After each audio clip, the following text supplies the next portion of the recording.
And I want to show you about this next thing, content aware scale. And this was a really impressive thing when it was introduced into Photoshop. So I'm going to take this layer and I'm just going to duplicate this one part of it out a couple of times.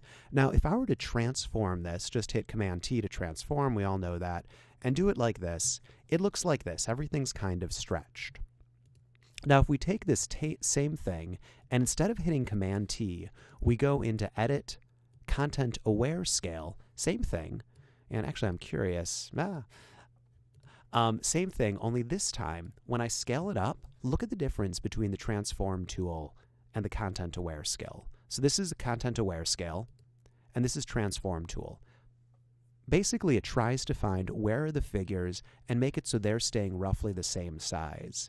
If we were to add a mask onto these so they kind of fade into the background, one of them would look like this, actually work, and one of them would look like this, and it really feels stretched and such. So if you have a situation where you feel like the computer could probably figure out how to transform things itself, give it a try. So I'm not seeing it right here. Here we go. So Edit Transform or Edit Content Aware Scale can be a really cool option if you have the right situation. So something worth playing with. If that's something you feel you could use all the time, I suggest, Googling stuff like that. And I say Google just because it's such a rare use that I feel that I'm using it right here. Okay, so I just I don't want to spend time on things that I don't use personally much, and so I don't think you're going to use personally much. I hope you're all right with that.